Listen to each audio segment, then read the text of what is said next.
This is track one of two concurrent sessions from 1 to 1:40. These are the last sessions of the day other than the final plenary session. And let's see, we want to thank our sponsors, PADEP, PA Environmental Digest, the Foundation for Pennsylvania Watersheds, the Appalachian Region Independent Power Producers Association, also known as ARIPA, the PA Aggregates and Concrete Association, and Pagnotti Enterprises. Thank you all so much. Participants can ask questions through the Whova Q&A and chat box to the right of your viewer on your laptop or desktop. If you have a mobile app, it will be below the viewer. Hold your phone or tablet in the profile view to see the Q&A section. Questions will be asked of the presenter live, time permitting, and speaker can follow up on additional questions via chat after their presentation.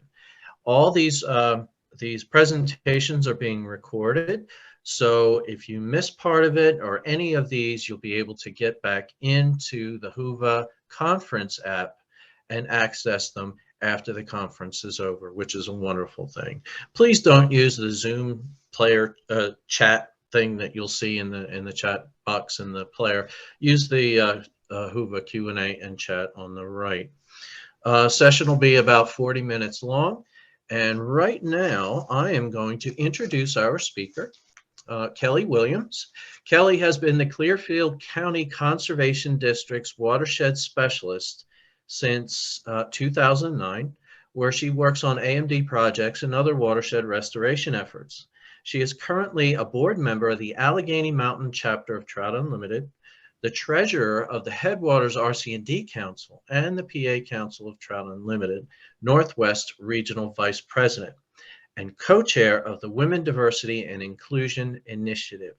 She also serves on the board for the Western Pennsylvania Coalition for Abandoned Mine Reclamation.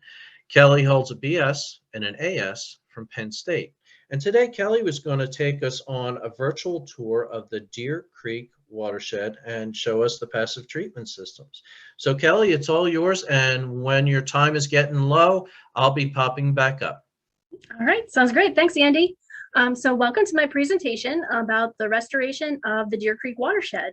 So I guess with that, I had a really good introduction. Let's just jump right in. So since we have folks on here who may not be from Pennsylvania, from my area, I wanted to give you an idea of where we're talking about today. This is Clearfield County. Obviously, this is Center County, where State College, Penn State is, and Punxsutawney Phil's over here, if that gives you any kind of direction. But we're talking about north central Pennsylvania. And so why is my primary job here at the district working on abandoned mine drainage? Well, Clearfield County, that's kind of what we're known for, I guess you could say.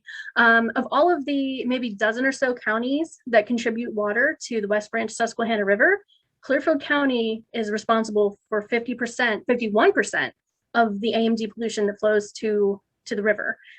So one county is responsible for more than half of the AMD pollution that flows to that overall watershed. We have 2,700 miles of stream approximately, and of that, 670 are impaired by abandoned mine drainage, whether it's by pH or metals. We have 629 AML sites, and those include things like thousands of spoil piles, strip mines, mine shafts, openings, things of that nature. Our district, U.S. Congressional District, number 15, which is Glenn Thompson's district, he's been noted to say we have more AMD than any other district in Pennsylvania, but it's not all doom and gloom, because over the past more than 12 years, say 15 or so years, our district has been able to secure more than $6 million in grant money from the state and federal government for AMD remediation in Clearfield County. And that's a whole different presentation on all that work, but today I want to talk about one project in particular. So this slide is sort of a visual representation of the previous slide. You can see it's a little busy with all of the AML sites, but the red streams are, of course, those streams that are impaired by abandoned mine drainage. The orangish color is all the abandoned mineland sites identified in Clearfield County. So you can see why AMD is our #1 problem. There's a few streams that are another color. Those are impaired by something else. I know for sure, like these streams are acid deposition, but you can tell primarily here's what we're known for. And just to kind of give you kind of where you're at in the county, this is Clearfield Creek flowing here. Shannon Creek makes up the border of Clearfield and Center County over here. And Anderson Creek's here. So this is the Clearfield area, like Clearfield Borough area. So this kind of represents all those projects that I was talking about that our district was involved in or supported. Now, one thing that this map doesn't show are things like, you know, any treatment that a mining company has to do, or the ones that the local or the district mining office are responsible for, or the active treatment plants. Unfortunately, like there's one up here, the Hollywood plant. It is up near Penfield area. But on here you can see overlaid over top of those impaired streams, the watersheds where a lot of work has been done. And my color-coded scheme here, the green dots are projects that have been completed. Orange ones are in process, whether that means we're looking for funding for them or we're currently designing them. And over here, I just have 2 white dots, and those represent things that'll be, or treatment systems that will be constructed next year. So like I said, we could talk about any number of these, but I wanted to highlight one up here on Deer Creek, just because of the success that we've had up there. So if we zoom in on Deer Creek, you can see here the area that it encompasses. It's 23.6 square miles. About 1/3 of the streams are listed as impaired by abandoned mine drainage. You can see them identified here in red. It was first added to the impaired list in 1996, and a TMDL for the watershed was developed in 2005. And as you can tell from this aerial photo, a lot of this watershed is forested. The headwaters up here are in the Moshannon State Forest. Down here is where it empties into the river, is near LeConte Mills. But what you can tell is there's really not a ton of habitation along here. And so the habitat is beautiful in this stream, but unfortunately, chemically speaking, not so great, especially in this lower third portion down here. So I'm taking for granted a little bit that you're familiar with watershed implementation plans, and which basically just dictates, you know, how are we going to clean this stream up. We completed a WIP in 2010. And basically the long and the short of what that WIP identified was the headwaters, as you can see by the map, are slightly impacted by acid deposition, but brook trout are definitely present. The midsection is moderately healthy, definitely good habitat. Also, brook trout are still present in the middle section. The tributaries in the lower part, which just go back there, obviously you can see all the tributaries in this lower section are the worst. The main stem is not horrible. I've certainly seen worse streams, but it was still bad enough that the watershed or that lower section was devoid of life, of both fish and pretty much any macro invertebrates. So the priorities that the WIP identified, there's 19 sites on this list, and the stream or the list you have before you are all of those sites listed by stream miles. So essentially it's the top-down approach. You can see like the higher up in the watershed, like these TDC 12 and TDC 13 are high up in the watershed, whereas these ones are much lower in the watershed.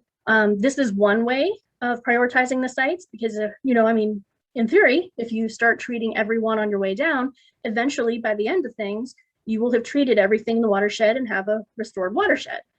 But we know that that doesn't always, I mean, it'd be great and I would love to do that, but you saw on that other map what I'm facing, how many red streams we have. So we can't always go by that.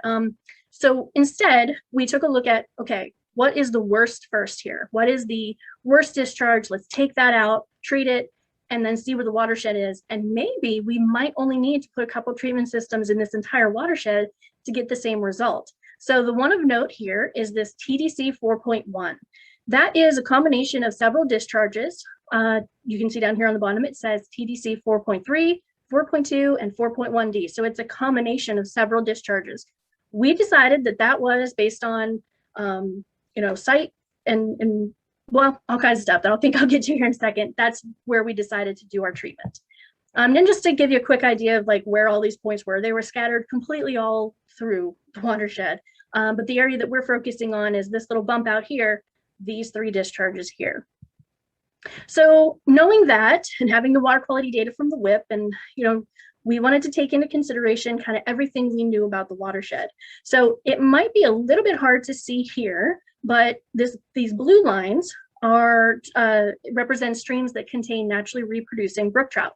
And underneath the impaired section down here, there's red, but can you kind of see there's blue as well? So this section, even though it's impaired, did contain, prior to my work, so back to 2009, wild trout.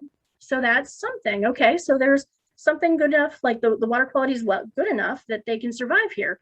But clearly there's something bad enough that this last little bit wouldn't make it. So why? So we followed that train of thought. We did a little quick study of these final 2 tributaries, found that they weren't really the cause for a lot of the loading. So what could be happening here? And what we decided was, based on our priority list according to acidity and where the trout live, let's hit those top 2. And I bet we can get kind of a little bit of a gamble. I bet we can get that last couple miles of this watershed back, maybe meeting water quality standards with just 1 treatment system, which is lofty, or at least we can maybe get some life back here. So that's what we decided to do. So if I zoom in here a little bit, you see that this is the section that was definitely devoid.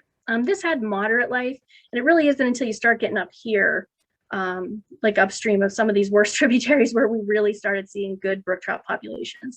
This little green spot here, this is where we ultimately decided to build our treatment system. And here's an aerial view of what that looked like before we ever got started. You can see we are right by the highway. This is State Route 879 for anyone who has been to Clearfield County and traveled up to like the Susquehanna Highway area. This is how you get there from Clearfield. You can see this is a power line, makes it very easy to find on an aerial. And here is the dead zone created by the discharges, which are actually across the road. But we couldn't really collect them over there. It just wasn't a good spot for building AMD treatment. So instead, what we decided to do was, as soon as they popped onto the road, as soon as we could collect them, that's where we decided we should treat them. And here's just a couple pictures showing you, like, on the ground what that would look like. So this is as if I'm standing on State Route 879 looking up that power line. The discharges are coming under the road here, flowing ultimately into this dead zone over here. And this is standing basically at the bottom of that dead zone looking up towards the road. So you can see the power line where I was standing to take that first picture. But you can see all your typical, for this audience, this typical AMD dead zone that we were working with here. And so working towards treatment, we remember we picked this site based on our parameters, the acidity and where the discharges popped up. The landowner initially didn't have anything to do with it. So I had to convince them that this was a good idea. One landowner signed on right away. Another was skeptical. I was even told, he came to a meeting, sat down. He was so nice, but so skeptical. And he said, I don't think you're ever going to get this treated. I'll give you permission, but this is never going to happen. I know how the state works. This is never going to happen. Like, okay, I know, but and so that's the end of that story. Power company. So you could see we were under the power lines. We had to get official permission from them because, of course, we needed to maintain their right of way. We didn't or couldn't damage any of the infrastructure that they had there. And of course, thankfully, we weren't anywhere close to the lines. They were really high up, so we didn't have anything there, but we did have to get permission from them. And of course, what do we all do? The search for money begins once you pick a site. So we fortunately were able to secure design funding from Growing Greener in 2012 for about $30,000 to do a design. With that design, we got our permits. We secured one of several ultimate highway occupancy permits we would need to get. Got the official notarized permission from New York State Electric and Gas for in the power line area, finalized our design, bid documents, got our construction estimate, and we were ready to go. Hit the ground, look for construction money now.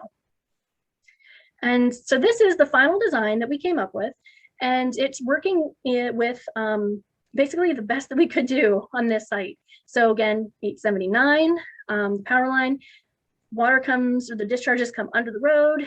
And then what we ended up having was we were kind of stuck between almost a rock and a hard place. We were stuck between the road and stuck between a little tributary to Deer Creek.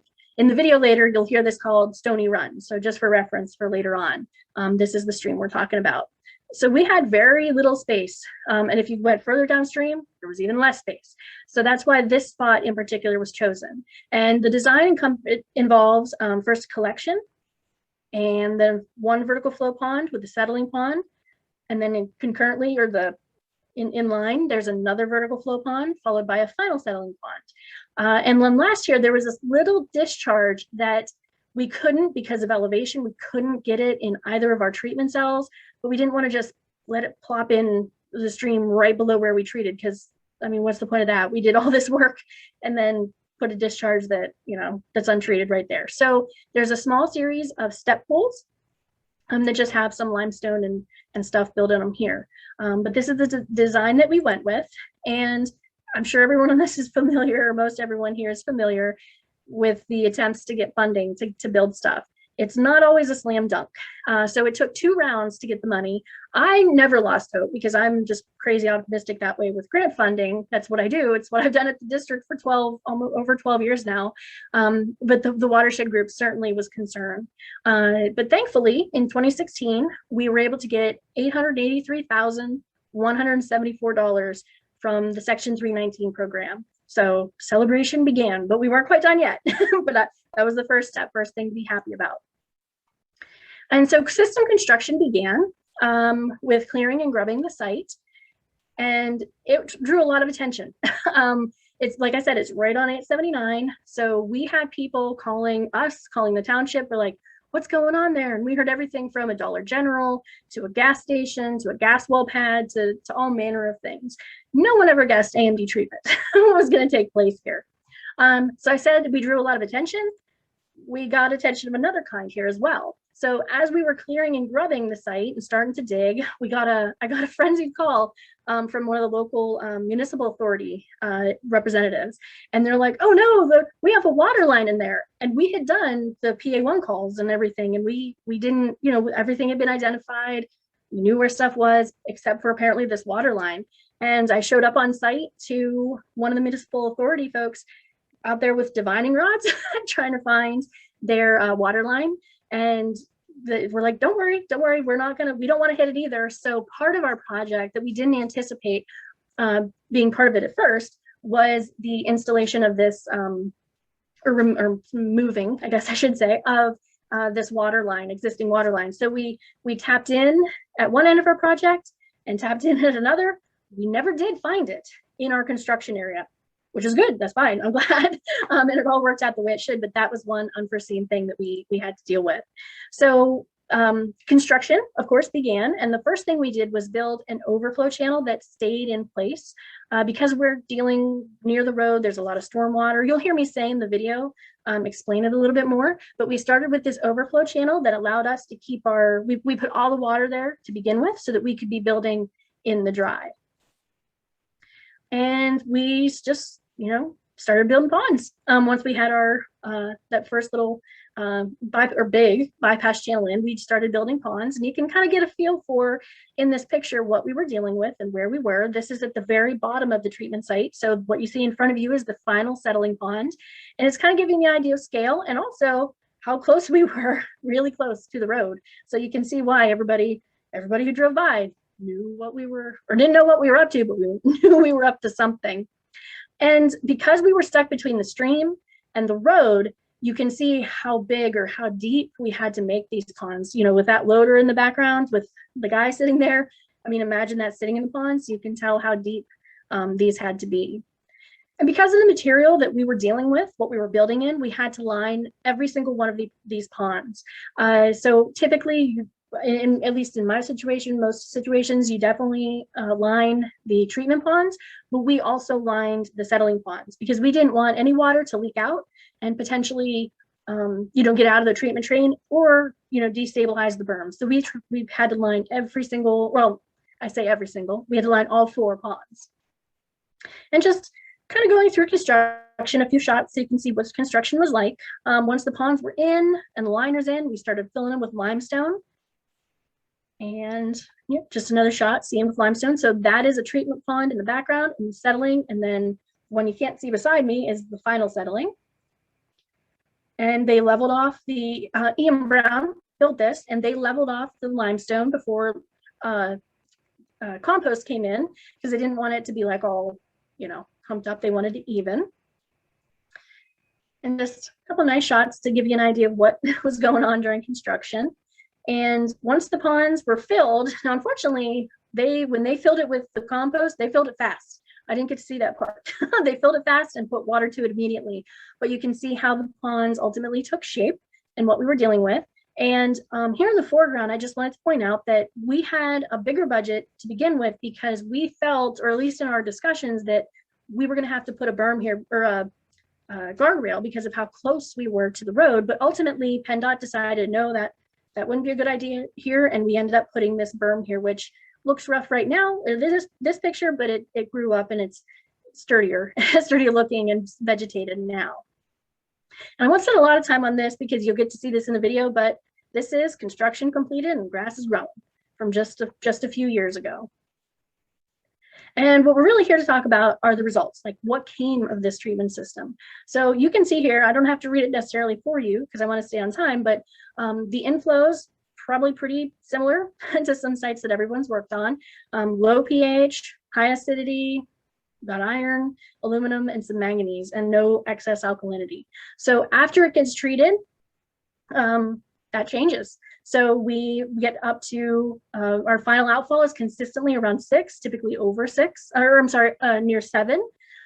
We have excess alkalinity generated. Our acidity, we've basically taken care of all the acidity and dropped all, like the iron aluminum, went pretty low. As you can see here, actually below the Chapter 93 water quality standards for those parameters. And we'd even dropped some manganese, even though that's kind of can be tough with some passive treatment, but we're still over on that one, but still very successful. These are very successful numbers, I think. And just to, you know, look at loading, because that's, you know, in addition to the concentration, we want to look at the loading. So we reduced 82 pounds of acidity, 2 pounds per day of iron, 2 pounds, almost 3 of aluminum, and about 3 pounds of manganese per day. So again, pretty decent results. And our ultimate goal, if you'll remember, was trying to get life back in that lower end and hoping that one system would be enough to get the water quality back as well. And we came pretty close. Actually, we did make quite a big difference there at the mouth. So the post-construction sampling I have here, you can see we raised the pH. These pre-results are from the WIP, from the 2010 WIP that I'm comparing to. And of course, that was by post-construction monitoring. So we brought the pH at the mouth of the stream up nearly 2 points. We brought up the alkalinity. I know it doesn't seem like a ton at the mouth, but considering where we were, we brought it up. There's still some acidity there because, again, remember, we didn't take care of every single discharge yet in the watershed. So there's still some sources for acidity, but we dropped it quite a bit. Iron, dropped it, as well as aluminum, and even a little bit of manganese there. So pretty good difference. And I know that when we're talking about trying to delist these and looking at stuff, I wanted to compare it to the TMDL, which is something I hadn't done prior to starting to give presentations like this about Deer Creek. The TMDL that was created had reductions required for acidity, aluminum, and manganese at the mouth. And I just wanted to see, out of curiosity, how close we came. And actually, even though we aren't exceeding on all of them, we actually do find that the aluminum levels at the mouth are below the allowable load according to the TMDL. So that's kind of cool. We're close, but not quite there on acidity. We have about 300, and these are averages. So there's more work to be done to actually work towards delisting the stream. But and then we're close on manganese as well. So again, even though we aren't fully there yet and can't say, you know, cut the ribbon, we're done. This at least shows that we've made great progress in the watershed and kind of gives us, you know, that much more motivation to keep going. But the good news is we did accomplish another one of our tasks, which was to bring life back to those lower couple miles. So the system itself went online in December of 2017. And it ran through if you recall, I think it rained pretty good in 17 and 18. And it just sat there, and it's just like it is right now. It did its job. It was treating. And in 2019, I asked our friends at Trout Unlimited to maybe let's do a fishery survey, see if any changes have taken place down at the mouth. And so in August of that year of 19, the crew came down and we did a survey, and lo and behold, we started turning over fish. We found some warm water species that likely came up from the river, but we also found what you can see here. We found trout, and you can see my excited face there in this photo taken by my buddy Rachel Kester. We found life, and that little trout in my hands is one of the first young of year brook trout found down there at the mouth, which is exciting because if you find adults, hey, that's great. Adults can live there, but young of the year really makes the difference because that shows that not only are they living there, but they're reproducing there as well. So one treatment system and some remining in the watershed elsewhere has brought this stream basically on its way back to life. It may not be a Class A stream yet, but that's okay. They're coming back. They're on their way. We did. Oh, okay. So we almost forgot the most exciting part of that. So that survey was an official survey done by Trout Unlimited done to the correct, parameters. That data was submitted to the PA Fish and Boat Commission. And in January of this year, January of 21, it was up for a vote to be added to the list of waters that are contain naturally reproducing brook trout, support naturally reproducing brook trout, and it was approved. So this stream now, I'll go over to the map now. So if you recall one of those very early slides, there was this little section down here that was not blue. It is blue now. So that survey and the work we did here means that this stream is now listed as containing and supporting wild trout all the way from the mouth to the headwaters. So that was huge for me. And that's one of the biggest successes I can say in my time. I love to find trout. I think everybody does. Now, there are a few things that are still needed to be done. Clearly, there's still some AMD pollution getting in. So we might want to now look at tackling like maybe the next highest acidity discharge in the watershed. We'll see. Also depends on landowners, but continue working on that WIP, and then hopefully we can get some miles delisted here. And also, I have to say this everywhere I go, even though this isn't mine drainage, once you clean that up, or even while you're cleaning that up, there are other things that can keep the stream from recovering very well, and not too far upstream from where our passive treatment system is on the main stem of Deer Creek. This is the main stem. This is Deer Creek proper in this picture. This is an old mining road that dates back to, well, it's on a map back to the 30s, but you can see that there are, like when one culvert failed, another was put in, then another, and then another. And that's how they did the, I guess, fixing of it. I'm working now with the landowner, with DEP, and with Fish and Boat Commission to take care of this one too, because this is definitely a barrier. We've taken care of the chemical part. Now this is a passage problem, but it's on my radar. Like, if we're going to do all this good cleanup down here, let's also take care of that. So before we go into questions, I'm going to take this opportunity to switch the screen I'm sharing and the show. And we're going to switch over to the, where'd you go? Here we are. So these videos that I'm going to show you they were filmed last year by Cody Whipple and Amity Daniel with the PA Fish and Boat Commission. They had myself and Rachel Kester from PA Council of Trout Unlimited up at the Deer Creek system to talk about the project, what AMD is, and the results of it. And the purpose of this was for the Trout in the Classroom program. They couldn't do educational programs last year, so they did these virtual tours, and this one was AMD treatment. And there's a little bit of extraneous information. I'm only showing you a few of these videos, but you can see in the chat, I put a link there we go. Hopefully now you're able to see my screen. You can see the rest of the videos in that. So as long as everybody can see this video, I will get it started, and then we're going to watch 4, 6, and 7. And if we have to stop early, that's okay. Just somebody throw up their hands or yell at me or something. So without further ado, I will get this started. I'm Cody Whipple with the Pennsylvania Fish and Boat Commission. Today, we're at Stony Run, a tributary to Deer Creek in Clearfield County, Pennsylvania.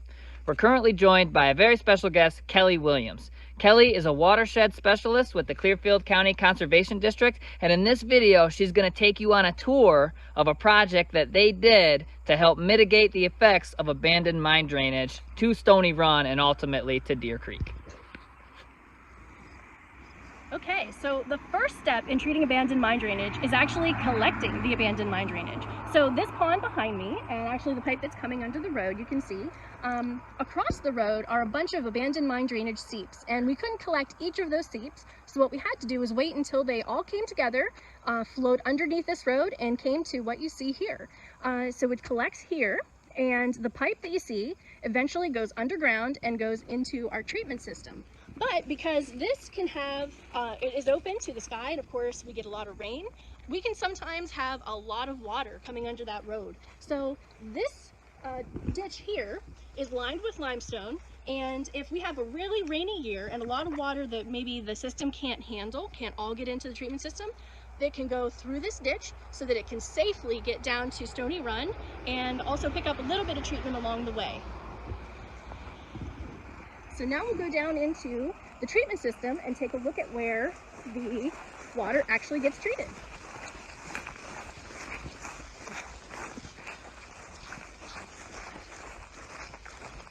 So as you can see, we're walking up on our pond. And this pond is filled with something very special. So to treat the water, we have to have it come in contact with something that is higher in pH. So what we do is we have this water flow into this pond, and it interacts with limestone and compost. And the limestone will increase the pH of the water, and the compost makes sure that there's not oxygen in the equation, because when we bring up the pH, what's going to happen is the metals will start to fall out of solution, which is actually the treatment, but we don't want that to happen in this pond. So what we're going to do is take a tour of this and take a look at the other aspects of this treatment system. Okay, so here you can see the whole treatment pond, and we call this a vertical flow pond. And over there on the other side of the pond, you can see where the raw, untreated water comes into this pond. So earlier I had mentioned about limestone. So why do we use limestone? Well, the natural geology in our area is sandstone, and sandstone is really not high pH at all. It's actually low, and it doesn't provide a lot of what we call buffering capacity, or the ability to handle this low pH water. So calcium, as you see here, or limestone, is high in calcium. And this is why we have to have this brought in from areas of the state that have higher or have more limestone in their geology, because this limestone has high pH, or is made up of calcium carbonate, which is more high pH, of course, than our natural sandstone here. And of course, that high pH is what we're looking for when we're talking about mine drainage treatment. So in order to treat this water, we have to have it come in contact and stay in contact with this high pH material, and that will ultimately boost the pH of the water.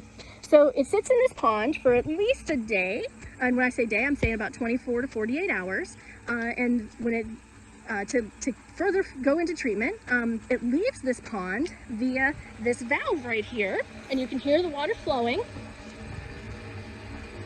And when it leaves here, it goes into the next step in our pond, or in our treatment system, which is what we call a settling pond. So earlier I had mentioned that we don't want the metals to fall out of solution in our treatment pond, because that'll clog it up. It'll take up all the space around this high pH limestone, and we won't have any more treatment. So we need to have the metals stay in the water until we get to our settling pond. And so this is the next step, and you can see where the water comes in here through that pipe. This is the next step in passive treatment system. So after the water is treated in the treatment pond, it flows into here, and there's nothing in here, no limestone, no treatment whatsoever. And the purpose of this pond is to allow the metals to fall out. And the reason we're having that happen here is because we don't want those metals in the stream if we can help it. We would prefer they fall out in this pond. I'm going to skip ahead just a little bit because we're just basically walking along the treatment pond here. Maybe 24 to 40 pH water out of this, that we decided to put it into another treatment system. So here you can see a little channel that allows the water from the settling basin, the first one, to flow into our next vertical flow pond. So just like our very first one, this one has limestone and compost as well. And the purpose of this one is exactly the same as the first one. It's to add bonus treatment to increase the pH of the water even more. So the water coming into the system is usually about 3.5 pH to 4, which of course is really low, especially for aquatic life. But we're slowly bringing Skipping it ahead up. again. So by this point in the system, we're approximately, and then it flows into our final pond. Now we're just at the via final this pond valve here. that's underground, and into our final pond, which is the settling pond. And again, this is not treatment, so this pond is empty.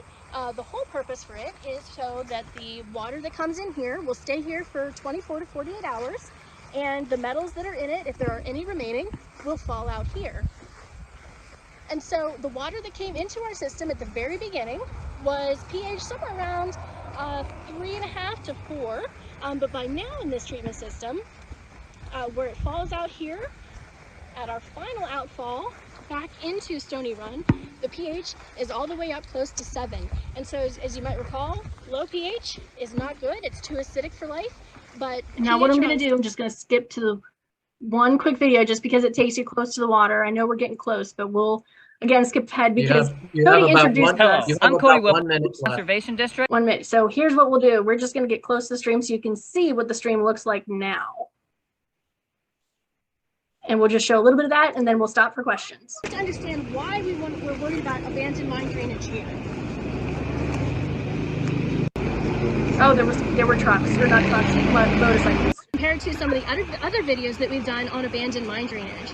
So there's really good habitat here. You see all along the banks, we've got some rhododendron, we've got different oaks, maples, some sycamores and hemlocks growing here. There are some leaves, of course, on this beautiful fall day. You can see them falling and there we into go. the That's water. the shot I wanted And to see. notice that we have The beautiful ripples, water runs, flowing. and pools. So all very essentially what close the in rest just of a this small video section. says, it just goes into detail saying about, you know, the recovery, which I showed pictures of the trout. So I think, you know, to state a time here, and since I can't see the questions, there might be some in there that you want to ask of me. So I'll go ahead and stop sharing and come back 1 minute and then answer any questions you have. Thank you, Kelly. And you also, in the chat to the right, you gave the URL of how we can access those videos. Yes. Yeah, I wanted to, because since I knew we would only be able to see a portion of them, and there's so much more to them.